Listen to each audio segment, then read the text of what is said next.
The live TV, सच सबसे आगे। दोस्तों मैं बात हफीज हूँ। आखिरकार बाबा रामदेव और पतंजलि को एक बड़ा झटका पड़ा है और वो बड़ा झटका है कि उनकी दवाओं को बेचने के ऊपर प्रतिबंध लगाया गया है। इतना बड़ा झटका शायद बहुत से लोग कल्पना कर सकते थे, क्योंकि जिस तरह से काम करते हैं उसको आप अच्छे से जानते हैं, चाहे वो कोरोनिल विवाद हो या फिर कोई और बात हो जिसमें दावे सच नहीं निकले हों।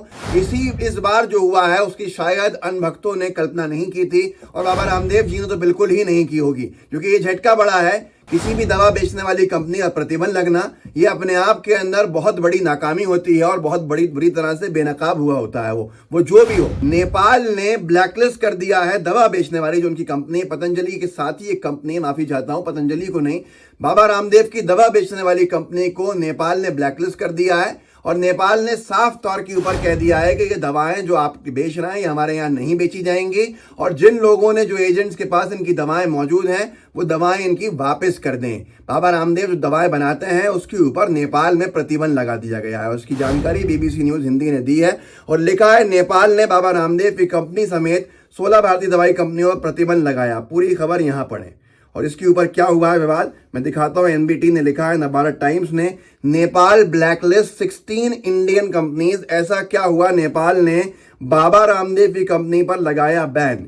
सबसे पहली बात, नेपाल एक बहुसंख्यक या पूरी तरह से हिंदू राष्ट्र रहा है और नेपाल का एक लंबा अरसा रहा है जिसमें वो हिंदू राष्ट्र का तमगा लेके चला है। सबसे ज्यादा उसमें अगर कोई रहता है तो वो हिंदू समाज के हमारे भाई बहन हैं। ऐसी जगह पे बाबा रामदेव के दवा कंपनी और प्रतिबंध लगना, आप अपने आप सोच सकते हैं कि अनभक्ति नेपाल तक में नहीं है, फिर यहाँ पर हमारे यहाँ पर क्यों लोग कर रहे हैं, उनको सोचना पड़ेगा क्यों बंद कर दी है और उसके बारे में आपको खुद जानना चाहिए। लेकिन ये पहली बार नहीं है, मैं आपको पूरा विवाद समझाऊंगा। हाईलाइट्स पढ़ लेते हैं। एनबीटी ने जो लिखा है, नेपाल ने WHO के मानदंडों का पालन नहीं करने का दिया हवाला। अगर नेपाल कह रहा है कि WHO, वर्ल्ड हेल्थ ऑर्गेनाइजेशन के जो गाइडलाइंस हैं उनके हिसाब से बाबा रामदेव की कंपनी काम नहीं कर रही है, तो फिर भारत में ये कैसे दवा बिक रही है अगर नेपाल का दावा सही है? और अगर नेपाल का दावा सही नहीं है तो क्या बाबा रामदेव नेपाल को कहीं ना कहीं लीगली खींचेंगे या उनको करारा जवाब देंगे? ये अभी तक सुनने में नहीं आया। दूसरा है, स्थानीय एजेंटों को प्रोडक्ट तुरंत वापस देने के लिए कहा गया। स्थानीय एजेंट जिनके पास बाबा रामदेव और दूसरी कंपनीज की दवाएं हैं, उनसे कह दिया गया है कि आप इनको वापस भेज दीजिए, हम इनको यहाँ बेचने नहीं देंगे। आप खुद सोच सकते हैं कि ये अपने आप में कितना बड़ा झटका है और इसका अंदाजा आप बहुत अच्छे से लगा भी सकते हैं। लेकिन मैं आपको एक और जानकारी दे दूं, ये पहली बार नहीं है कि नेपाल ने बाबा रामदेव की कंपनी दवा बेचने वाली कंपनी जो है उस पर प्रतिबंध लगाया हो। दवा बेचने वाली कंपनी पर प्रतिबंध अभी लगाया है, लेकिन इससे पहले एक दवा पर भी प्रतिबंध नेपाल लगा चुका है जो बाबा रामदेव जी ने बनाई थी। न्यूज 18 ने उस वक्त लिखा था, रामदेव बनाम IMA, विवाद का नतीजा, पतंजलि की कोरोनिल पर नेपाल में गिरी गाज। नेपाल ने जो कोरोना से लड़ने का दावा करने वाली दवा बनाई थी बाबा रामदेव ने, उस पर प्रतिबंध पहले ही लगा दिया था।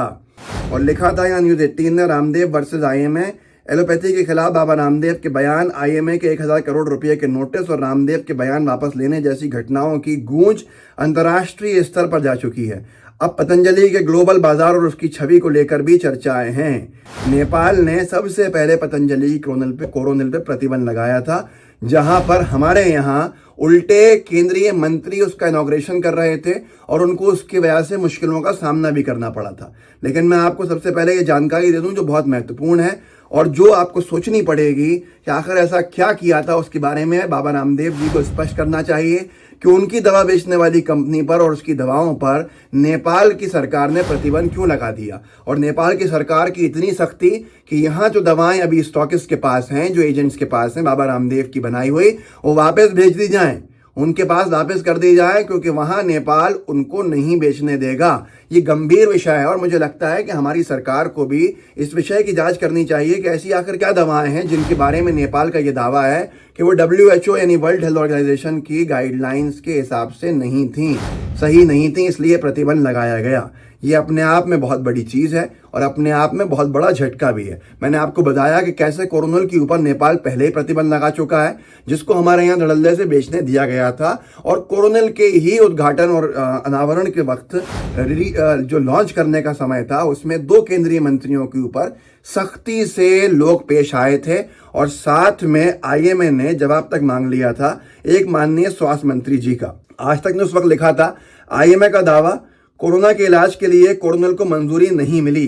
पतंजलि ने ये दिया जवाब। आईएमए ने आरटीआई के जरिए ड्रग रेगुलेटर से कोरोनिल को लेकर जानकारी मांगी थी, जिस पर जवाब देते हुए डीसीजीआई ने कहा कि कोरोना के इलाज के लिए कोरोनिल को सर्टिफिकेट या मंजूरी नहीं दी गई है। इसके बाद सवालों के घेरे में आ गए थे 2 मंत्रियों की मौजूदगी वहां पर बाबा रामदेव ने जब दवा लॉन्च की थी। और यही नहीं था, सफाई तक मांग ली थी एक मंत्री महोदय से आईएमए ने।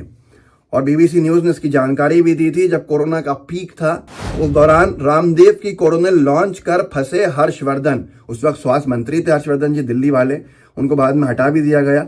आईएमए ने मांगी सफाई। रामदेव की कोरोनिल लॉन्च कर फंसे हर्षवर्धन, असल में नितिन गडकरी जी और हर्षवर्धन जी दोनों गए थे बाबा रामदेव की दवा लॉन्च करने कोरोनिल। उसके बाद आईएमए ने सख्ती दिखाई थी, आईएमए ने इनका सर्टिफिकेट मांगा था और डीसीजीआई ने उसकी जानकारी देते हुए आरटीआई में कहा था कि हमने कोई सर्टिफिकेट कोरोना से लड़ने का जारी नहीं किया। इस तरह की खबरें भी आ रही थी कि मछलियों के ऊपर ये टेस्ट किया गया है। कुछ में खबरें आई थी कि 100 लोगों पे ही टेस्ट कर लिया गया है। कहीं आरोप लगा था कि बाबा रामदेव की जो कोरोनिल दवाई है उसका टेस्ट जो है वह ऐसे मरीजों के ऊपर हुआ है जो वैसे भी अच्छे हो जाते हैं, जिनको बहुत कम कोरोना हुआ था। इन सारे विवादों के बीच में स्वास्थ्य मंत्री और दूसरा road transport minister Nitin Gadkari ji का वहां जाना विवादों के घेरे में आ गया था, सुर्खियों में आ गया था। और उसके बाद आईएमए ने सफाई पर मांग ली थी हर्षवर्धन जी से, पर उसके बाद हमने कोई जानकारी पढ़ी नहीं थी, न सोशल मीडिया पर न मीडिया में, कि आखिर क्या जवाब दिया था हर्षवर्धन जी ने। पर अब जो कुछ हुआ है वो बहुत बड़ा है, क्योंकि ये अंतर्राष्ट्रीय स्तर का मामला है और इस सब से अंतर्राष्ट्रीय बाजार में जो निवेश है पतंजलि का या बाबा रामदेव का, उसको भी लोग कहते हैं कि खासा नुकसान पहुंचेगा। पर विवाद फिर से यहीं पर है कि आखिर ऐसी क्या गलतियां थी बाबा रामदेव की और दूसरी कंपनीज की कि बाबा रामदेव की दवा बनाने वाली कंपनी और दूसरी कुछ कंपनीज के ऊपर प्रतिबंध नेपाल को लगाना पड़ा और यहां तक कह डाला कि हमारे यहाँ पर जो भी स्टॉक में इनकी दवाएं हैं उनको हम यहाँ नहीं बिकने देंगे। आप जितने स्टॉकिस्ट हैं, जितने एजेंट्स हैं, इनकी दवाओं को वापस कर दीजिए। ये मैं नहीं कह रहा हूँ, ये बीबीसी न्यूज़ हिंदी ने छापा है और लिखा है, नेपाल ने बाबा रामदेव की कंपनी समेत 16 भारतीय दवाई कंपनियों पर प्रतिबंध लगाया। ये अपने आप में बहुत बड़ा मामला है। मुझे लगता है इसके ऊपर स्पष्टीकरण बाबा रामदेव जी को भारत में लोगों को जरूर देना चाहिए, ताकि लोगों का भरोसा जो है उनकी दवाओं से उठे नहीं। क्योंकि इस तरह की जब खबरें आती हैं तो लोग डर जाते हैं, लोग घबरा जाते हैं और ऐसे केस में दवाएं इस्तेमाल करने से पीछे हटते हैं। स्वास्थ्य मंत्रालय को भी चाहिए कि आखिर क्या वजह थी, उस वजह को जानें, उसकी जांच करें कि ऐसी कौन से आरोप लगाए हैं नेपाल ने कि WHO की गाइडलाइंस के हिसाब से ये दवाएं नहीं हैं, कौन सी कंपनीज दूसरी हैं और बाबा रामदेव जी की दवाओं के अंदर क्या खामी है, इसका जानकारी जुटाना अति आवश्यक है। मेरा सिर्फ निवेदन है स्वास्थ्य मंत्रालय से कि इसके ऊपर जरूर कोई स्पष्टीकरण वो दें। इस वीडियो को आगे बढ़ाइएगा, व्हाट्सएप ग्रुप्स होंगे उनमें शेयर कीजिएगा, साथ में लाइव टीवी को सब्सक्राइब कीजिए, बेल आइकन दबाइए। जय हिंद, जय भारत। द लाइव टीवी, सच सबसे आगे।